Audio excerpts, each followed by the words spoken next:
وأنتم الأعلون إن كنتم مؤمنين. صدق الله العظيم. الصلاة والسلام عليك يا سيدي يا رسول الله وعلى آله وصحبه يا حبيب الله. ہمیں تو سرخرو ہونا ہے آقا کی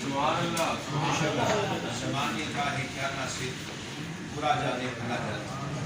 میرا بھی قدر سامعین میں صمیم قلب سے آپ کو نہ صرف مبارکباد پیش کرنا چاہوں گا بلکہ خراج تحسین پیش کرتا ہوں اپنے جملہ کارکنان کو جناب رانا نعیم صاحب اور ہمارے مزمل بھائی اور ان کے دل بقا کہ جن کی کاوشوں سے آج تحریک اس علاقے کے اندر اس طرح سے جو ہے وہ بام عروج کی طرف اپنا سفر گامزن رکھتے ہوئے ہیں کہ ہمارے بہت سے معززین علاقہ نے آج اس تحریک میں باقاعدہ شمولیت کا جو ہے وہ ارادہ کیا ہے.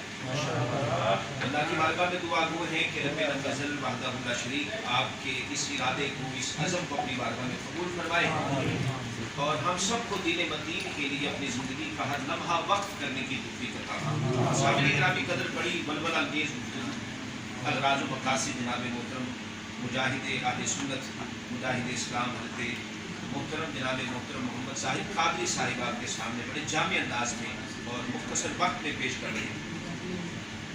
جیسا کہ انہوں نے مختصراً حالات حاضرہ پر بھی تبصرہ کیا کہ جو کچھ اس وقت دین اسلام کے ساتھ ملک پاکستان میں ایک کھلواڑ جاری ہے کہ لوگ عاشق رسول ہونے کا دعویٰ بھی کرتے ہیں اور رسول اللہ صلی اللہ علیہ وسلم کا امتی ہونا بھی جتاتے ہیں اور اس قوم کو یہ بات بابر کروانے کی کوشش کرتے ہیں کہ ہم بھی اپنے دین سے محبت کرتے ہیں دین سے پیار کرتے ہیں.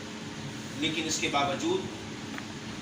کے باوجود ان حکمرانوں کا سیاسی جماعتوں کا رویہ اسلام کے ساتھ جس قدر جو ہے سست ہے اور انتہائی افسوسناک ہے وہ ہم سب کے سامنے کہ فرانس کے ساتھ امت مسلمہ کا ویسے ہی ایک کشمکش جاری ہے اور جس طرح سے انہوں نے ہمارے پیارے نبی صلی اللہ علیہ وسلم کی شان میں سرکاری سطح پر گستاخی کرنے کی جسارت کی اور پھر ملک پاکستان میں ایک ماحول بنا پوری قوم کھڑی ہوئی اور آواز یہ دی کہ اس کے سفیر کو نکالا جائے اور یہ آواز بہت چھوٹی آواز تھی یعنی یہ مطالبہ بہت چھوٹا مطالبہ تھا. حق تو یہ بنتا تھا کہ پوری امت گستاخان رسول کے خلاف نہ صرف کھڑی ہوتی بلکہ ٹکرا جاتی کہ جب تک ان گستاخوں کو واسطے جہنم نہ کر دیتے وہ چین سے نہ بیٹھتے. لیکن تحریک لبیک پاکستان کے ساتھ ساتھ پوری قوم نے اپنے حکمرانوں سے فقط اتنا مطالبہ کیا کہ اس گستاخ ملک کے سفیر کو اس ملک سے فوری طور پر نکالا جائے. لیکن سامنے محتشم سفیر کو کیا نکالا جاتا؟ یہ حکومت مسلسل ٹال مٹول سے کام لے رہی ہے اور جس طرح پچھلی سیاسی حکومتیں اس حوالے سے سستی کا مظاہرہ کرتی رہیں اسی طرح موجودہ حکومت بھی یہ کام کرتی چلی جا رہی ہے اور اس سے بڑھ کر زخموں پر نمک اس وقت چھڑکا گیا کہ جب اسلام آباد کی سڑکوں پر فرانس کے پرچم لہرائے گئے اور اس قوم کے ایمان کو مجروح کرنے کی کوشش کی. میں یہ سمجھتا ہوں کہ یہ مر جانے کا مقام ہے. نہ جانے رب کائنات اپنے پیارے محبوب علیہ السلام کے صدقے ہی شاید پردہ رکھے ہوئے ہیں وگرنہ میں یہ سمجھتا ہوں کہ سامنے محتشم اس سے بڑھ کر اور کوئی جو ہے موقع نہیں رہ جاتا کہ اللہ تعالیٰ کا عذاب آتا اور اس دنیا کو برباد کر کے رکھ دیتا کہ جس ملک نے سرکاری سطح پر حضور علیہ السلام کی گستاخی اسی ملک کے پرچم لہرا کر عمدن جان بوجھ کر اس قوم کے جذبات کو ایمان کو مجروح کرنے کی کوشش کی تھی. ہم لوگ آج اتنے کمزور ہو گئے اتنے بزدل ہو گئے سامنے محتشم کہ صبح و شام آقا علیہ السلام کی گستاخیوں کا بازار کر لیں. کل تک یہ معاملات یورپ کی حدود میں ہوتے تھے آج ملک پاکستان کی سڑکوں پر گستاخانے رسول صلی اللہ علیہ وسلم ممالک کے پرچم لہرائے جا رہے ہیں. گویا کہ اس قوم کو پیغام کے دینے کی کوشش کی جا رہی ہے کہ تم سے جو ہوتا ہے کر لو ہم اپنی گستاخیوں سے باز آنے والے نہیں.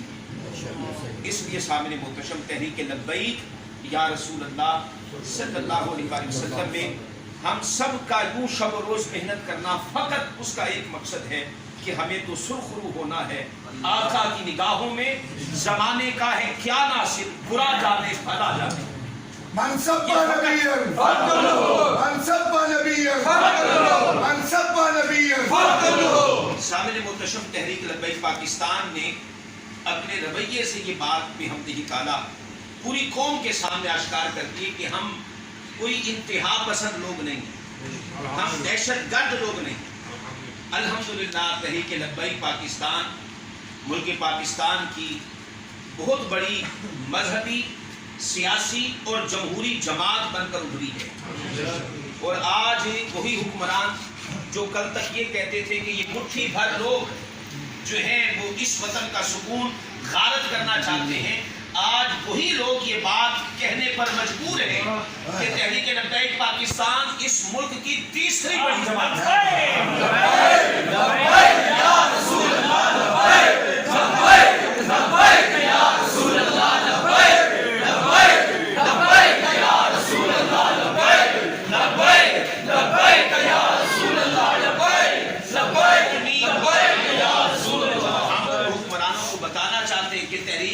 پاکستان. تحریک لبیک یا رسول اللہ صلی اللہ علیہ وسلم تیسری بڑی نہیں، انشاءاللہ تعالی اس ملک کی سب سے بڑی سیاست. یہ بات ہم پورے دعوے کے ساتھ کہتے ہیں، ہونے والی نہیں. اس وقت بھی یہ ملک کی سب سے بڑی سیاسی جماعت، بے شک سب سے بڑی سیاسی جماعت اگر یہ اپنی دھاندلیاں ختم کر کے آج ہی شفاف الیکشن کا اعلان کرے تو انشاءاللہ تعالی صبح ہی یہ قوم اپنا فیصلہ سنا کر نظام مصطفیٰ صلی اللہ علیہ وسلم کو آج ہی جو ہے اس ملک کے تخت پر نافذ کر کے دکھا دے گی. بس سامنے محتشم کو جو علامہ اقبال نے کہا تھا ذرا نم ہو تو یہ مٹی بڑی ذخیر ہے.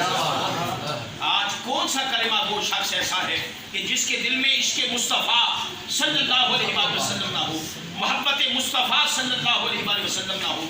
اس قوم کا ایک ایک جوان اور آقا علیہ السلام کی امت کا ایک ایک فرد خدا کی قسم اپنے آقا کی ناموس کے لیے ہر لمحہ، ہر گھڑی، ہر ساعت، ہر لہجہ اپنی جان ہتھیلی پر رکھ کر میدان عمل میں نکلنے کو تیار ہے.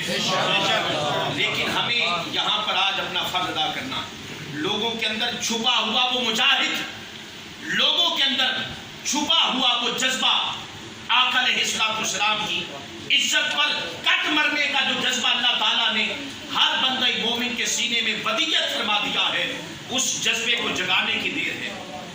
ہم نے دیکھا ہے آج اگر ہم زمینی صورتحال کا جائزہ لیں تو کوئی بھی جماعت ہے، چاہے وہ تحریک انصاف ہے، چاہے وہ نون لیگ ہے، سامنے محتشم ان کے اندر بھی جو لوگ ان کے ووٹر ہیں، سپورٹر ہیں، وہ بھی آقا علیہ السلام کے ساتھ وفا کرنے والے لوگ ہیں.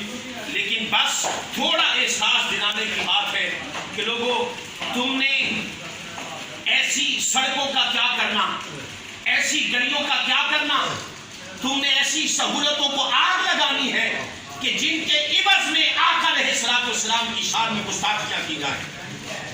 اسلام کو گروی رکھ کر اغیار سے جو فنڈ لیا جائے اور ملک پاکستان کی قوم کو دکھایا جائے کہ دیکھو ہم تو تمہارا بھلا چاہتے ہیں، ہمیں تمہاری ایسی سہولتیں اور ایسے فنڈ ہرگز نہیں چاہیے. ہم بھوکے رہ سکتے ہیں، ہم پیاسے رہ سکتے ہیں، لیکن سنو آقا کی عزت پر، آقا کی ناموس پر ایک لمحے کے لیے بھی سمجھوتا نہیں کر سکتے. گستاخ نبی کی ایک سزا، سرطن سے جدا، سرطن سے جدا. گستاخ نبی کی ایک سزا، سرطن سے جدا، سرطن سے جدا. گستاخ نبی کی ایک سزا، سرطن سے جدا، سرطن سے جدا. تاجدار ختم نبوت زندہ باد، زندہ باد، زندہ باد. تاجدار ختم نبوت زندہ باد، زندہ باد. من سب نبیًا فاقتلوه، من سب نبیًا فاقتلوه. من سب نبیًا فاقتلوه. نعرہ رسالت، نعرہ رسالت، نعرہ رسالت.